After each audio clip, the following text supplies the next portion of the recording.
everyone, thank you for coming down. This is really exciting, so good to see everyone. And yeah, we've got two exciting projects starting tonight. First of all is what we're calling Tuesday Talks. So it's a new series of talks on kind of where we have someone come in and give us a talk on a subject, and then you get the opportunity to kind of talk about it. And yeah, so and then that is merging with another project that me and Mara have just started up, which is the Clifton Community Garden Project. So I'll let Mara take over and present the project to us all. Thank you very much. I'm going to sneak up So first of all, I want to make sure that you can all hear me. Can everybody hear me okay? Yeah. Anybody a little bit on the edge? Okay, a little bit on the edge. So if you can't hear me, just wave. And I will do my best to project as much as I can. So, it's very, very exciting that you're all here because this is basically my brainchild. For now, no one else entirely understands what's going on inside my head. So hopefully, this is me explaining to you all what it's going to be about. So I may have emailed some of you, maybe, yes, maybe no, potentially, maybe not. I want to give a kind of really super quick background to say that it's a collaboration at the moment between this idea, the community bookshop, and then my other work persona. I'm going to explain a little bit more. So, okay, first of all, who am I? You've never met me before, probably. So my name is Mara. I am a yoga teacher at the community bookshop. I am a permaculture designer, and until I moved to Bristol, I've also been doing urban growing. By the way, please tell me if you can't see. So just growing food wherever I could in an urban space. What else should I say about myself? So my background, I've studied biology, I've studied anthropology, I've studied permaculture designing. If you don't know what I'm talking about, don't worry, because I will go and explain that. These are some of the projects that I've worked on. This one is in Switzerland. Big community garden project with about 60 people involved that I designed and helped to develop. This one is my neighbour, my old neighbour in London, who said to me in the beginning, you can grow vegetables, but as long as they don't trail anywhere. And this is him, like 1 year later, with vegetables trailing all around him because he realised that it was a brilliant idea. And obviously this is me teaching yoga in the shop to prove that I exist here too. So, okay, what is the Clifton Community Garden Project? What is the idea? And the first and most important thing to stress is that it's just an idea at the moment. There is no team, no money, no nothing. It's just a concept.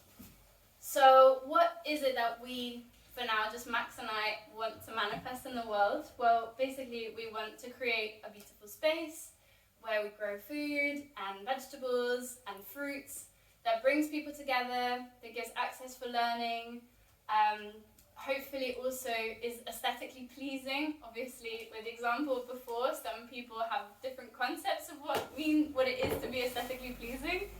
And most importantly, that connects people back to the land, back to the earth. Okay, so how will this presentation go? Well, first of all, I'm going to explain a little bit about permaculture in case you've never ever heard this term before. Some of you maybe have, I'm sorry if you haven't, I'm explaining to you what you already know. Then I want to explain to you the design process because this is also why we're here today. Then I want to go through the design in the version 1.0 that it's in. And then I want to open up the floor and we can talk about it. But I would say it's best to go all the way through to the last step before we have questions, unless there's something that you just don't understand a word I've said. So, firstly, what is permaculture? Okay, permaculture is this term that was coined in the 1970s by these two Australian guys, Bill Mollison and David Holmgren. And their idea was just to put down into words a way of interacting with nature that was going with the flow of nature rather than against it. Because a lot of the things that we do as human beings is trying to work in our own way. We think we control everything and that everything should bow down to us. So the concept of permaculture is, how do we do things that is with the flow of nature rather than against it?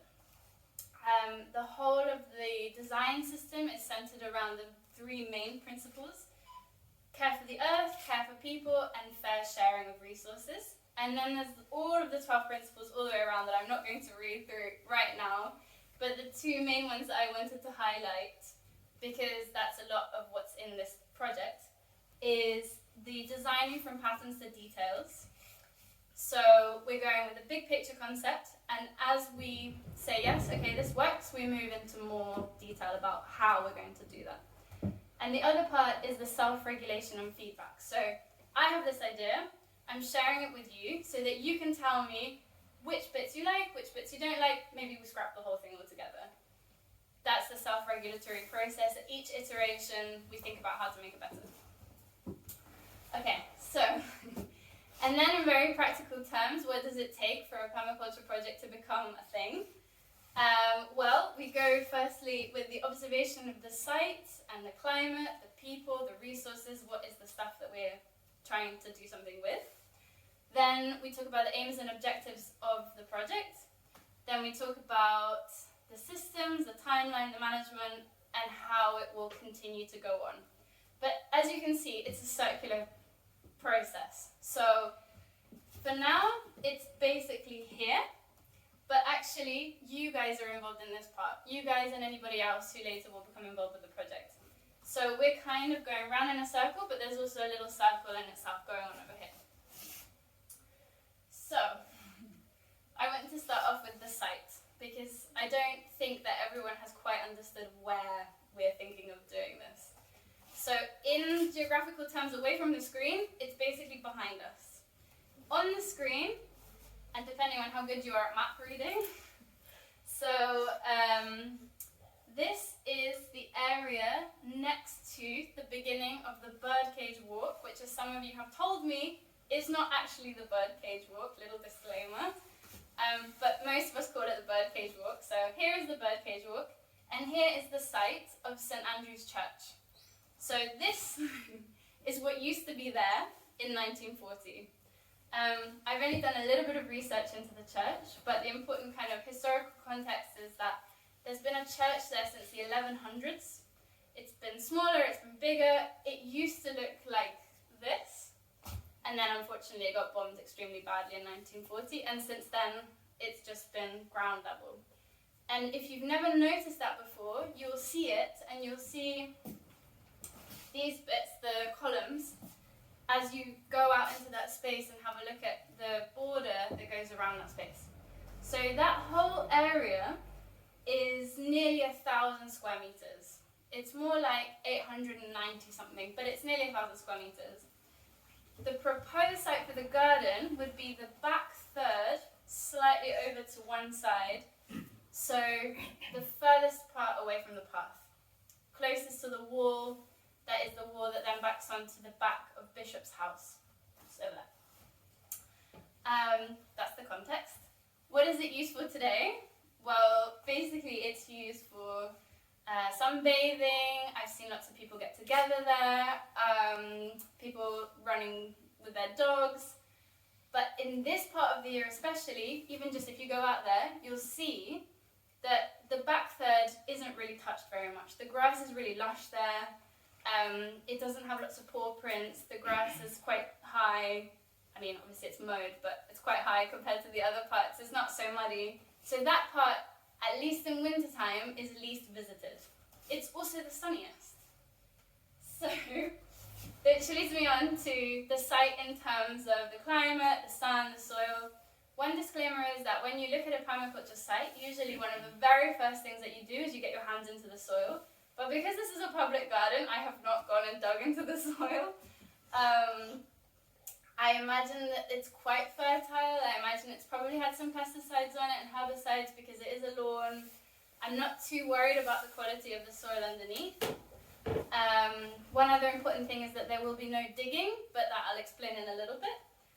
So this very confusing set of diagrams here comes from this really amazing website that shows you where the sun is at the peak of summer and at the peak of winter. And I've tried to take the calculations from here, and basically what it tells you is that it's sunny all year round, compared to other parts of the same site. Also, it's got trees on this side, it's got a wall on this side. The trees that are on that side, as you can see, cast a shadow, but only like 4 o'clock in December, and that's it. So it's perfect for growing vegetables. Oh, and the other thing to say, sorry, is that this is kind of so just an ode to the amount of rainwater that will be needed. But that's also a point that I want to return to, because there is no, the one limiting factor for this site is that there's nowhere to get mains water from unless we talk to the people who live at Bishop's house very, very nicely. Other than that, there's no natural access to water unless we collect it. Okay, so going backwards. So the other site observations from just spending lots of time there and just wandering around, talking to the birds, is that yes, so it's fairly protected against winds because it's got trees on one side, walls on the other side. Like I said, the portion at the back, you can kind of see that it hasn't been visited as much as the rest. Oh, sorry, it's cut out here.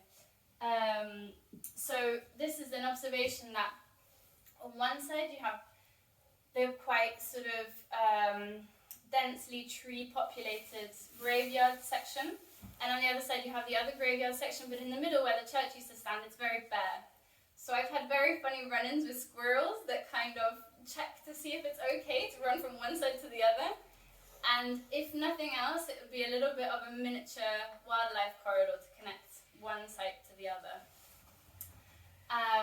There are some shrubs and bushes at the very back that are ornamental and extremely thorny, and potentially a bit dangerous if you were to prick yourself, because they're the kind of bush that can cause sepsis. It's a weird gardening thing. And in terms of access, for us not to create a kind of mud track from where the steps of the old church were to go in to the back, it's not going to be necessary because there are access points from either side, and there are flat access points from either side where there are paths. Then what else? We talked about the water. Oh yeah, and then finally the back wall has barbed wire all against the top of the wall, which suggests to me that it's something we really shouldn't be stacking structures up against, because clearly the people on the other side don't want anybody having the chance to get over so easily. Okay, so enough about the observations. So here we are. This is the part where we've talked to you about what's physically there, the climate, blah, blah, blah. Then there's the people part, which we're going to come back to. So, within the people part is how do we fund the project? Now, at the moment, we have zero budget. At the moment, it's not an official thing. In order for the project to go ahead, first, the community would have to like it. The council would have to agree. The diocese has to give us permission. The Friends of the Birdcage Walk have to give us their blessing. The Clifton and Hot Wells Improvement Society also has to be on board. And maybe there's somebody else I'm forgetting. But I am in contact with all of these people at the moment. I'm trying to keep everybody in the loop. Also by recording this talk and giving out to them at the end. And I'm in the formal process of starting the applications with the diocese as well, because there it's like a proper formal, will it change anything to do with the structure of the site? So I'm trying very gently to go about it step by step in the proper kind of manner. If that all goes ahead, a few steps in the future, then we have the projected costs with the current design that we would need somewhere between £10,000 to £20,000 for it to actually happen. And these are some possible ideas of how we might go about with the funding. But as I said, that's a few steps in the future. Okay, we're coming back to the permaculture design loop. So first, we talk about the aims, having kind of gone from the big picture and what we actually have in reality to work with. So the aims, like I've said, are to create this beautiful space, to provide growing education, to produce food for the actual community, and to enhance the biodiversity of the space, and to have education that stems from the place. The objectives within those aims are very practical things about how we go about doing that. So we want it to be low maintenance because I have a 80% full-time job. The other people will also be volunteers. It's not going to become a full-time job, at least never in the beginning.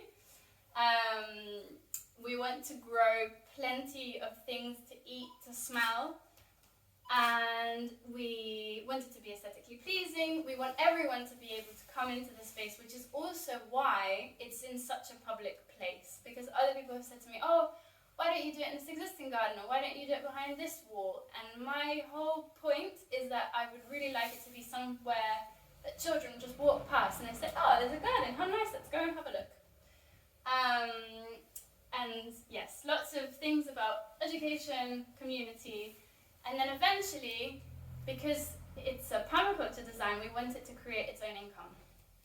So we don't want it to be something that's dependent on the state funding in any way. We want it really to become sort of self-sustaining in itself as a project, not just the plants. Okay, so then this is where we get into the super nitty-gritty part of it, which I kind of suggest. I'm going to put the design like this, but as a document on the website so that you can go and read through this in your own time, because there's a lot of information here. But the two main things to say are that any good permaculture design has elements that all work together. So there's nothing that's just there for the sake of it. There's not like a water feature because it's nice, unless it's also got another function. So everything I've picked like a couple here and drawn this extremely complicated diagram, which is why I didn't try to make all of this into this, because it would just be horrible to look at. But the point is that each thing feeds into something else. And the ones that I want to pull out, I will show you now. So, main features, except for I think maybe the water butt, which I didn't put in, unless this was one of them. Anyway, so we have no dig beds, which I will also go into a little bit more detail and explain if you haven't heard of this before. But basically there's no digging down, we're building up. So there's no digging into the crypt of what's under the basement of St. Andrew's Church, we're just going upwards. We have on one side what's called a mini forest garden, where we use the space vertically, where you have fruit trees, bushes, maybe things that climb, herbs, ground cover. So we use as much space as possible, but without doing vertical farming in the way that you might have heard of it before, where you have UV lights, and it's not like that. Berry bushes, which are about as high as this toddler, not much bigger than, sort of higher than my legs. Companion planting, which is where you put flowers in with the vegetables to help pollination and pest management and disease management. Max's ultimate suggestion, sun benches, which also you'll see why I'm talking about this. A lean-to potting shed / greenhouse. I'll also explain where this comes in. The wackiest idea I have to offer you is the geodesic dome, which is see-through, and I think very beautiful, but you may disagree. And this picture comes from an organisation in London called Crop Drop, where slightly different concept. Instead of delivering your vegetable box, they kind of leave it in a shed, and then you have a combination lock, and you go and retrieve your vegetables. Not exactly like that, but the concept of having a shed with vegetables in it also will come into the thing. Any questions on this slide? No? Okay, great. So then, this is the actual design I have so far. So, all of the elements I just described come in here, apart from the water butt, which I didn't really describe because I'm sure you've all seen a water butt before. This is not to scale, and it's not exactly the right shape or size, but you can see it relates to the space I outlined in the bigger St. Andrew's Church yard space. So,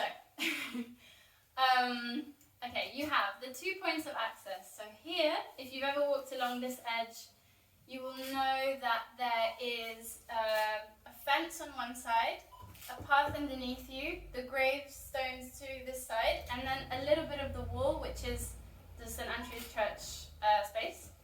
And then there's a little inset here, just underneath a big tree. And here is where I would place the veg shed. The veg shed is important in allowing the community to access the produce of the garden without rifling through the garden, not knowing what's ready and what's not ready, and allows for a little bit of income by having a donation box. In the beginning, that's my idea. It may change. On this side is we have a really strange thing where you have the fence next to the edge of the old St Andrew's Church, and a lot of brambles. Now, in permaculture, we think of brambles as the pioneer species towards a forest. So rather than fighting the brambles in this particular stretch, because they're going to come and tumble onto the grass, rather than trying to pull them out, the concept is that we shade them out. So here, my vision for now would be lots of nice big fruit trees, like apple trees, pear trees, you name it. That requires a little bit of digging, but not massive excavation, because they would be small and then they would grow bigger. And what's the other thing I want to say about that? And it doesn't shade out the garden because it's on the side where there are already trees. Here in the corner you would have your compost bays, because you need to create compost in order for the garden to be self-sustaining.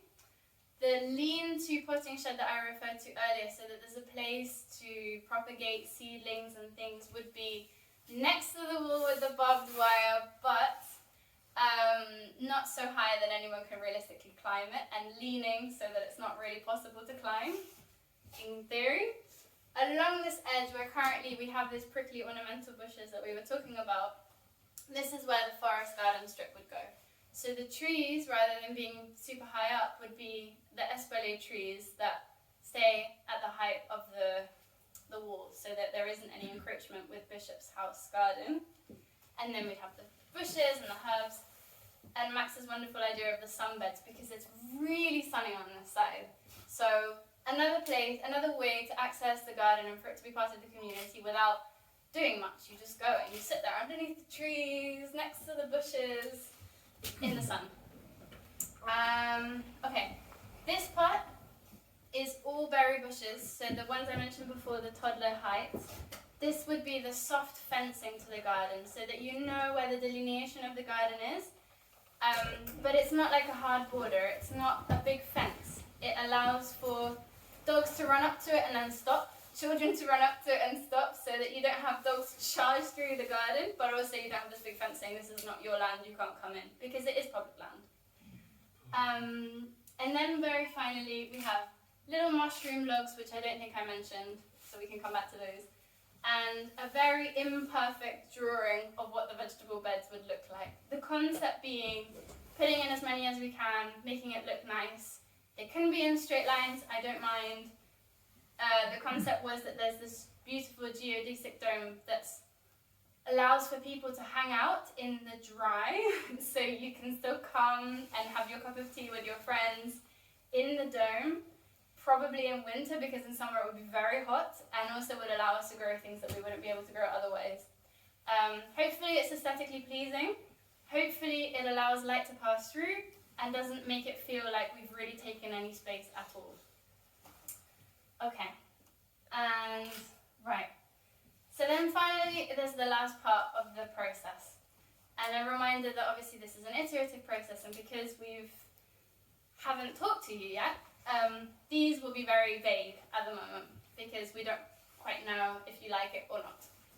So the last part, I'll run through kind of quickly. There is the timeline in an ideal world where everyone says, Mara, this is a fantastic idea, we love it. And everybody says, it's a fantastic idea, yes, you have our full permission, go ahead. In an ideal world. I'm not expecting this. Where in February we continue for the rest of the month to do community consultation, to canvass, to make sure that people are heard, that their comments change the design, and then that design goes to the council, and then the council says, yes, okay, it sounds like you've heard everybody. In March, in an ideal world, we start crowdfunding, and then we move from there. So we start to build a garden, then we actually start planting. The thing to say is that you might think, oh my goodness, she's only thinking about putting things in the ground in April. How is that possible? So I have proof that this works because I did it last year. From scratch, they only started planting things at the end of April. By August, they had a fully functioning garden. It was magic, but it is possible because of this no-dig approach to gardening. And obviously it's not perfect, but it's the first year. And then we go on with the timeline. Then, okay, possible management strategy. The things with asterisks are a later stage, although we've already had interest from 2 primary schools, is that right, Max? Who are very interested in collaborating. I don't know, they're just very interested. They just really want to get involved. Yeah, I think it's one primary school and 1 secondary school. So Okay. a nice balance. Perfect. So the concept is that we would have the lead grower who would be there 1.5 days a week, always dependable, deputy grower that can help and be there when the other person's not, because obviously in the summer gardens need you constantly. A team of regular volunteers, much like the bookshop, and then people who can come and go as they please, and then school groups who come, private groups who come, community building, team building, maybe one day. And then the idea is that the lead and the deputy head growers, say if it was me being the lead grower, I would do it for 1 year, 2 years, and then I would be able to pass on my job exactly to somebody else. So that it's never sort of, if I'm ill, the garden goes into disrepair. It's something that's carried on by other people. And I put this in here as well because in an ideal world, we would be able to pay the lead gardener for their 1.5 days worth of work a week by the profits of the garden. I think the living wage at the moment is £9.50 an hour, so I'm pretty confident that we would be able to do it. And that is also so that they're there, they're accountable, and then it changes over to the next person. And I'm nearly there, I promise. I know I've done a lot of talking. And then finally, just to show you that I have started to think about this, so we have the money flowing in, money flowing out. Once the garden is a little bit more established, after the crowdfunding, the seed funding, the grants, whatever it is that we can find, we have a little bit of sales, perhaps through this veg shed honesty box. Sometimes the garden can be hired out by schools for this express purpose of education and having a space for them. And then perhaps, and I know very little about this so far, like the bookshop, registering as a community interest company, but that is 100% open to debate. And then obviously you have the money going out. We need obviously to buy seeds and plants in the beginning, some tools, maintenance of structures and equipment, in theory, in later on in time, and then water, if we need to make a deal with Bristol Water and Bishop's House and wherever else we have that. Okay, and then I think finally there's also this thing about legacy. So for now my vision is that there are no completely permanent structures, because we also want to leave the place better than we found it. We want to enhance biodiversity, but then we also need to be able to step away. So maybe we have to take down the potting shed and the geodesic dome, but the rest can stay, or be taken out, or return to lawn. Basically whatever anybody needs. So no major landscaping of any kind. And that is it. So we've gone all the way around the circle. We're back onto the design. This is where we get to talk about it. And I am extremely excited to hear your thoughts. And we have a little petition going. If you are excited about it and don't need to hear anything more, there is a link on our website. There's also a piece of paper here, so you're very welcome to just walk away and think, what a lovely talk, and not have to stay here at all. Or if you want to stay and you want to talk about it, feel free. Thank you, Laura.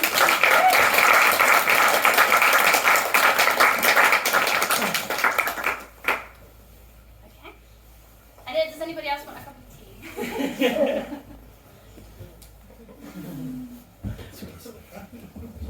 You happy to stay there? Yeah, that's right.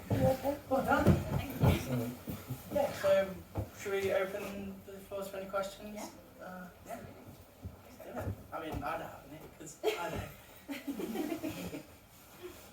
Does anybody have any questions at all? Any kind of Well, you're going to have to thoughts? carry, Paul Roberts, local resident, you're going to have to carry the locals with you on this, obviously. How are you intending to do that? How are you, Well, this is step one. yeah.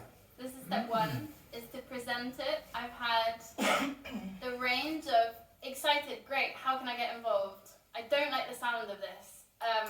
Maybe explain it to me. So I think first is just presenting it.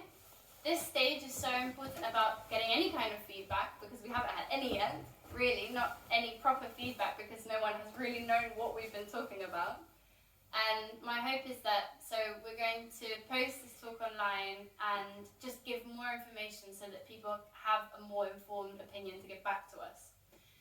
If the feedback then is good with the design that we change, given that, then we canvass, we talk to people about it a lot, it goes into lots of newsletters, it very much just depends on what happens between now and then. So yeah.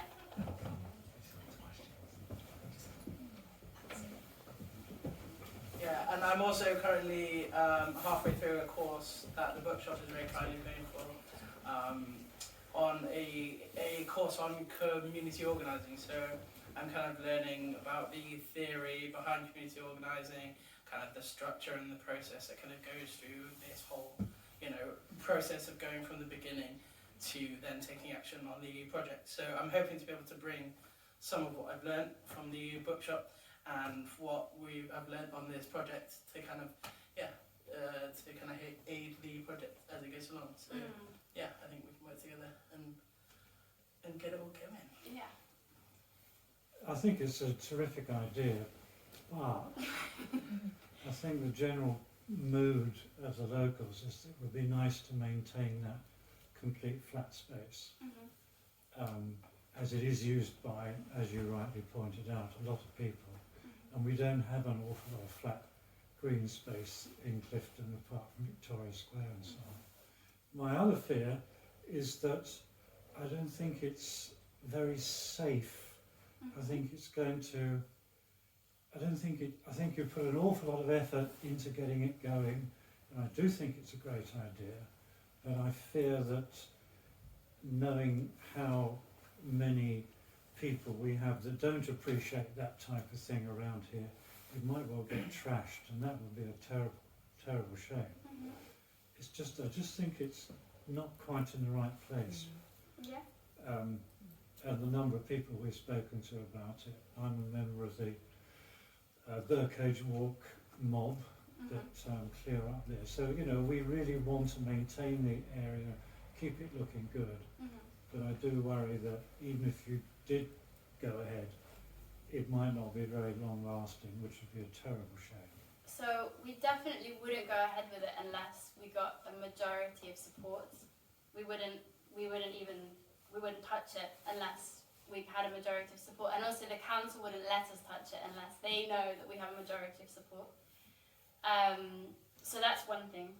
But then I have a question back to you, which is do you think it's, I don't want to put words in your mouth, do you think it's mostly because of aesthetics or the perception of community gardens, or is it mostly just to not have the full length of that space? It's very, very used as it is, and I think the people who love it would be devastated if you took any of it. Out of interest, why did you pick that spot? Just out of interest. Because it's so central to Clifton, because it's so walked past, because I've seen so many school children just walk past it every day. Other people said to me, oh, why in Clifton? Clifton is a well-to-do area, why do we need a community garden here?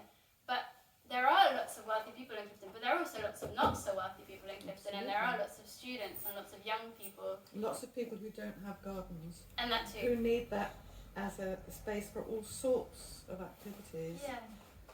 But you could also argue they also need it to grow things and to harness a community as well. Exactly, it's we're kind of taking what we've built here with the community bookshop in terms of building a sense of community within Clifton, which can sometimes feel a little bit transient, because of the student population and just because of kind of the way that all the U buildings are. One of our main goals is to have it as sort of a place of community. Like, I know you say that a lot of people use that space, but I wonder how many interact with each other, or if there's kind of anything that brings people together around that space. And I know you say it'll be a shame to kind of not have that full sort of patch of lawn, but I'm just wondering how much of an effect just losing a third of that green space would have when there's so many benefits that could be brought into that space, I guess.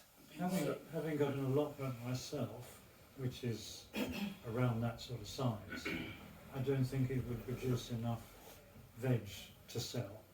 Yeah, That's and one thing, I'm afraid. It would be great if it was bigger. I think you need something bigger. Sorry? Sorry, I just think it's the wrong place. I'm just trying to think, for such a project that you've put so much work into, I can't think of anywhere around here that would deliver your vision. Thanks for your presentation. Like, the amount of work that has gone into this is phenomenal. And I wonder, and obviously I'm more of the transient community here, but whether there's an opportunity to trial it for 2 years. Is that a fair compromise that could be just considered? I'm not saying it's the solution, but you know, it gives you an opportunity to see your vision come through. If people feel, wow, we really can't be doing with this, then there's maybe an actual strategy that allows you to pull back out of it. Just as a consideration, because you know, I work in the university, and all of the theories would say we're all resistant to change. That is the hardest thing to get people on board with. We just want to keep everything the same. Everybody's just hardwired that way. So is there a way to make it feel a bit more like, okay, this doesn't have to be a forever change? Yeah. But Yeah, I'm that's a not possibility sure. too. I mean, that's why I wanted to ask you all. That's the point. Yeah. yeah, and I think with having it as a no dig project, it then makes it easier to return it back to normal. If we consult the community after, and the majority of the community say we miss having that space, and actually we'd like to return it back to a lawn, then all you have to do is reseed the spaces where the beds have been, and you're back to normal. So like I know a big part of kind of permaculture is making sure that you don't have much of a kind of ecological impact on the space that you use. So yeah, I think we could definitely try that, and then, you know, maybe we can pitch it as a trial and see how we go from there. And also, just to answer your question about funding, I think there's lots of possibilities that we haven't really gotten into the nitty-gritty of discussing yet, because we're just kind of in that first stage. But there's lots of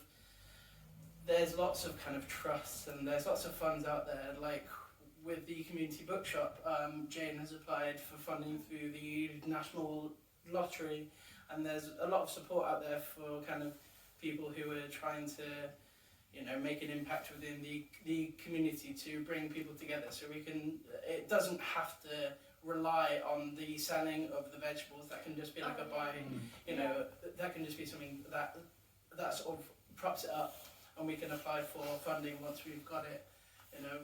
Can I just Once ask it's a running. question though? Of course. I do understand what these folk are saying as an old Cliftonian. It's like turning a tanker sometimes.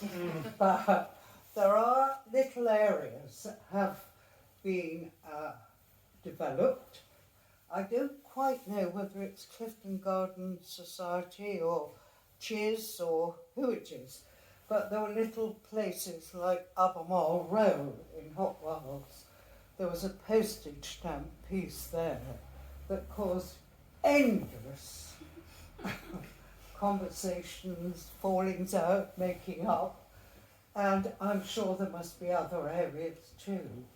So it would be worthwhile, I think, really getting a good publicity out there, because I didn't know anything about it,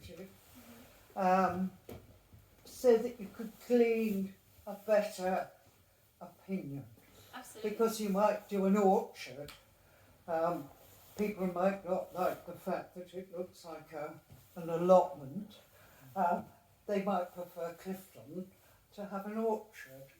But, you know, those are the sort of things that could come up when people know about what your ideas are. And community is so very important, particularly for us silver hairs, you know. It is, and young mums and things. It's ultra important. So it's really interesting. But I do think you need a lot more publicity. Yeah, absolutely.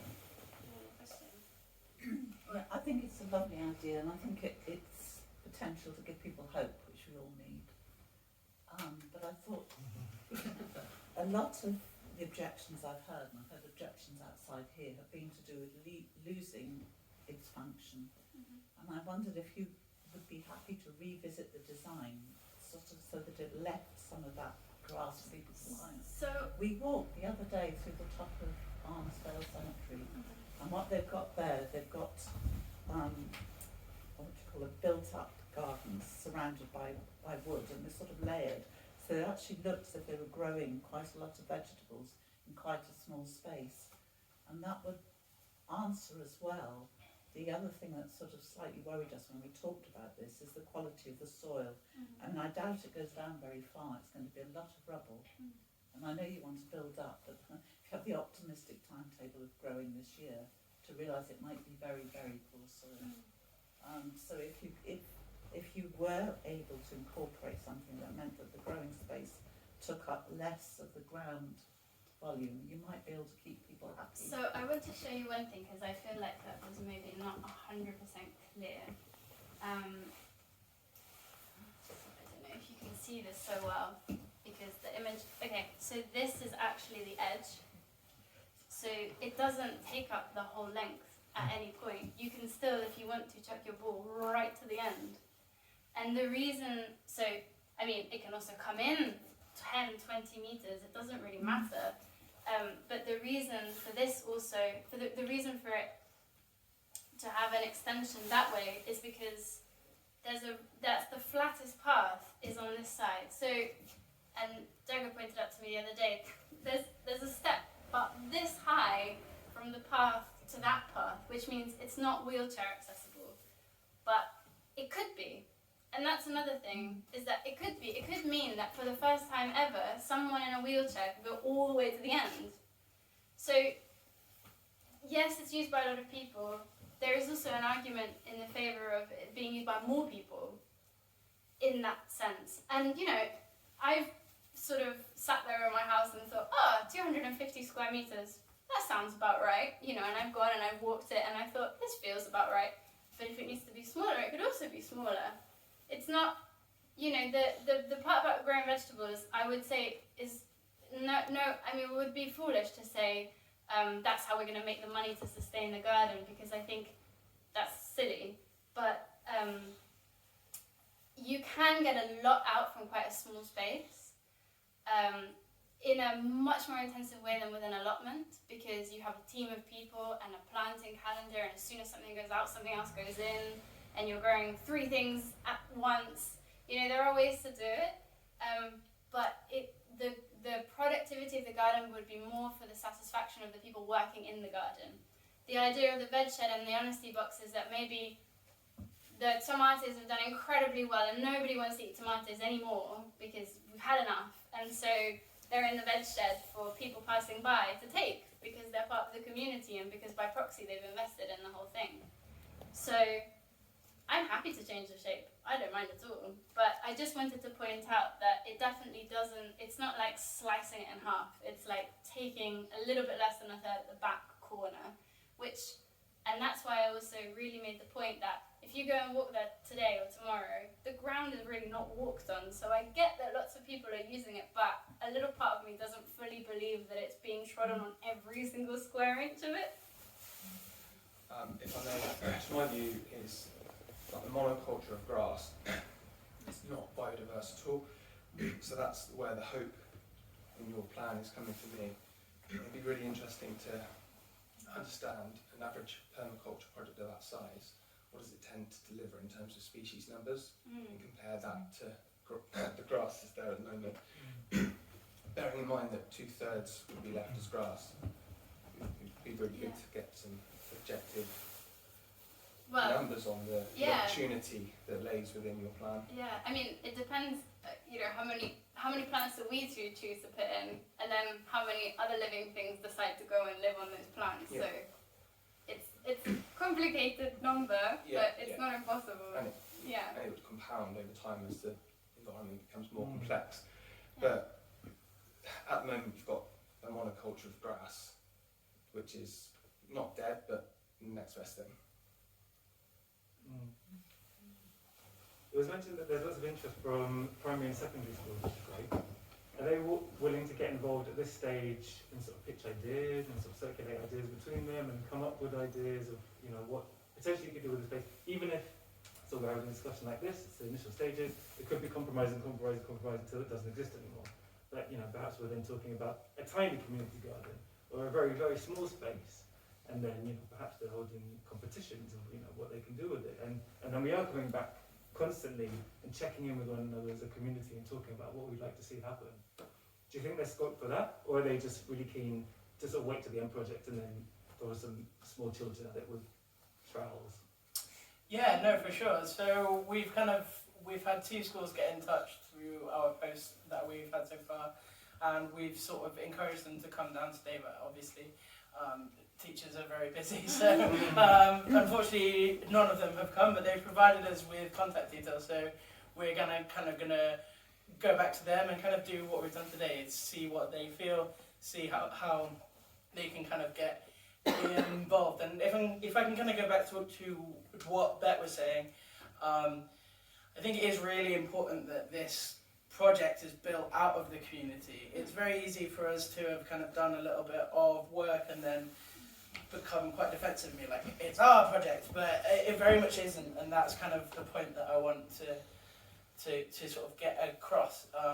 These projects can only be built from the ground up with the community, and without the community input, without listening to the community, you're not doing a community project, you're doing your own thing. So it's really important that anyone feels like they can get involved, anyone can feel like they can have a say and that their opinion is valid. So this was kind of just like a starting position, just to really see if there was any interest, what people's main objections were, and then we've kind of got a plan to start by kind of canvassing, going and door knocking in the local area and kind of going to the people rather than having to ask people to come and kind of give up their Thursday evening, which you guys all have very kindly done. But yeah, I think that's the main thing that next we're going to work on, is just to go around and speak to as many people as we can and to kind of get their opinions and then regroup and maybe do another meeting having taken what everyone's said into account. And the other thing, just quickly about the schools, is that so we've received just, this sounds great, can we get involved? And we said, well, first we need to present the project and so on, yada, yada, yada. But I think that schools, having also worked a little bit with like forest schools and anybody in childcare is just so keen on having spaces where children are welcome and they can interact with nature in like in a meaningful way, not just in a look at the shape of the leaf, look at the tree, but in a really hands-on, really kind of physical way, right? So that's my guess. That's kind of me coming from my experience of working in childcare, but yeah, I think that's something too. But you had another question.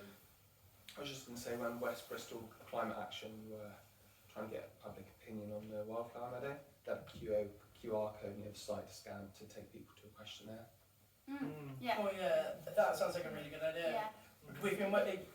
You've been in contact with people from the... With the West Bristol Climate Action. So West Bristol Climate Action already told us that they liked the idea and that they would help us to go forward with funding and things once we get to that stage. But I wanted to... It's too easy to have negative thoughts about a thing that you don't fully know what you're talking about. So that's why, now it's been shared with you, so then now this presentation will be in a slightly more digestible form for other people to read and take in. and then we give them the questionnaire, because it's not very useful to just get, I don't like it, when you don't even know what I'm saying. So, and yeah, and as I said also, this has been 100% in my head, no one else's. I've just about told Max. And this is the first time it's coming out, so that's the point, that we want feedback, we want thoughts, we want you also to go away and think about it, sleep on it, tell me what you think tomorrow. There is also, I'm going to go right back to the first page. We have a website too, which has a contact form, inquiry. It has ways for you already to interact with it. That does exist. Obviously, it's not publicised, it's not on posters or anything just yet, but it will be. So it's this one. So yeah, There's so much potential for good to come out of this in so many different ways. I think you're not the sort of person I know who's going to just get wiped out by this, but I might, it might happen. It might get shut down, you know. But that's the risk that I've taken to sharing it with people. no, I think it's, I won't take it personally. I mean, I'll take it personally a little bit, but I won't take it 100% But I think personally. these are the questions as a community you want to ask yourself, you know, do we want to do anything with this place? Yes, no. If we were to do something with it, what would you like to see happen? You know, it might be that as a community people are saying, actually, we really want to just keep it as it is, but always worth exploring why that is. Perhaps. Yeah. Has anybody ever suggested to do anything different with this space, or in a similar space? What's the experience of the birdcage walk and the you know, there's a lot of work that I see happening, so going into keeping that up, and what kind of issues have they come across doing that? Are there security problems? Are we coming across pushback from dog walkers, or do we have too many squirrels coming into the space? You know. I also wonder what would have happened back in the day when they decided to put in the lime walk. Imagine that. Imagine someone saying, we want to put an archway of trees. That must have been a huge conversation. But anyway, that's not the point. Does anybody have any other thoughts or things they like to share, or feelings, or... Can I just ask the question to the gentleman at the front, in the Max, just when you were talking about how you thought there might be some kind of kickback to putting in the project, and you thought that it maybe could get vandalised, or sort of, where do you think that kind of kickback would come from? Just because we've never really thought about we thought about the fact that maybe people would come and take the food without sort of being involved, which is kind of a part of it, but never really thought about anyone being vexed enough to come and I have thought smash about up. it. Oh well, I have thought about it. Mara has, but I I have haven't. thought about it, but I thought more like teenagers without much to do might come and graffiti the dome or the structure. I think that I would hope that it would never come to the stage of a vandalism as protest, because I would hope that we wouldn't bother putting any of it there if that was the feeling. I don't think it would be vandalism or protest. It wouldn't be that. Yeah. Mindless. Quite a lot of Mindless. damage over the years we've lived next door to the graveyard has been done by people, knocking stones over, breaking stuff down and so on. Just mindless. Yeah, so just kind of It's- mindless rather than. The problem really is it's so open to everybody walking past it. It's going to get noticed, which is terrific. I mean, that's what you want. But as I said, I just feel you need to think about that. Yeah. Yeah. I might be worrying unnecessarily, but I wouldn't want to see all this effort get into it, and then, a year down the road, somebody's going to trample all over it. Because it's mindless nonsense, and it happens all over Bristol, I think unfortunately. it would be part of the plan. So I don't know if you've ever heard of tiny forests. So one of the courses that I've done in the past has talked about, so tiny forests are basically the size of a tennis court, very intensively planted areas to try and grow a forest as quickly as possible. And when you plant one, I think it's like 20% you have to just predict that it will get vandalised or trodden on or squished or kicked over by a tiny child. So I think with a community project that is just open, you do just have to put it in the budget basically. 20% will get wear and tear. But yeah, if it's a protest, people saying we don't want to hear, that's a slightly different conversation. I wouldn't do that. We can't yeah. let drunk first year students win. Yeah. But they get fined. I don't know. I think it's just a risk that you've got to take on the chin, Yeah. really, if you and kind of deal with it as and when if it comes up. I don't think it's enough of a kind of issue to warrant not doing the project just that by itself. So I think it's just kind of, yeah, it's just a risk that you're going to have to take into account. But I'm glad that you kind of brought it up. Oh, yeah. It's something that I'd really questioned so much. Definitely. I think the thing is, it's not under watchful gaze of anybody. is it? Exactly, yeah. Well, you say that, but on the other side of the wall is a very watched place. I don't know if they have CCTV in Bishop's House Garden, but by the looks of it, they probably do, because the amount of barbed wire and I think protection. that was to stop kids climbing over the wall to retrieve their balls. At one time. Yeah, yeah. Um, There is also no ball game sign on the back wall. Well, that was because the young men from the student accommodation at Goldney House were playing proper five-a-side football, not little Just kids 1 year. running around with a little ball. Just Yeah. 1 year. It was just 1 year did that. Yeah. If it comes to it, I'll don my black bouncer costume and go and walk around at night.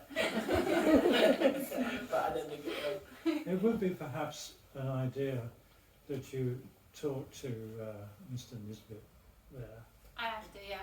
and gauge his thoughts on whether or not his CCTV, if he's got it, extends over the wall and so on. I mean, you know, that could probably give you some reassurance that, and if people knew that they were being observed, then it would hopefully stop people from trashing things. Even if we just put up a sign, even if it doesn't, we just, you know, we smile, you're on CCTV. Yeah, that's right. I feel like they have that done. Well, they did for a bit on the bins. I was like, where's the camera? But yeah, I think there's lots of things we can do to kind of counteract that, hopefully. Well, just to reassure you a little bit, we've had 12 new trees planted in Victoria Square over the last couple of years. And everybody said, oh, mate, it'd be a waste of time, don't bother. None of them have been vandalised. We labelled, our little group of Victoria Square residents labelled 29 of the major trees in the square. They haven't been finished, they won't last 5 minutes. They're still there. Princess Victoria Street, people were concerned about the planters. They're still there, all the plants are still there. You know, you mustn't get too terrified by it all. Oh. Yeah. Yeah, so do we have any more questions before we can... I think we're just going to hang around a bit, so if you want to come up and kind of have a chat. Otherwise, thank you so much for coming down, and big thank you to Jane, the owner of the Clifton Community Bookshop, for allowing us to use this space. We've put a small little donations tin at the back if you fancy kind of ensuring that these talks can kind of go ahead in the future, not related to the garden, but more related to the Tuesday Talks series, which we're setting up. We've got a lovely lady called Carolyn who will be coming in the next couple of weeks to talk about the history of the railroad system and how she went from being a comms professional in California to working on the railways here in the Southwest. So that's going to be really interesting. Keep your eye out for a poster, and we'll let you know when that's going on. Thank you very much, guys. Thank you.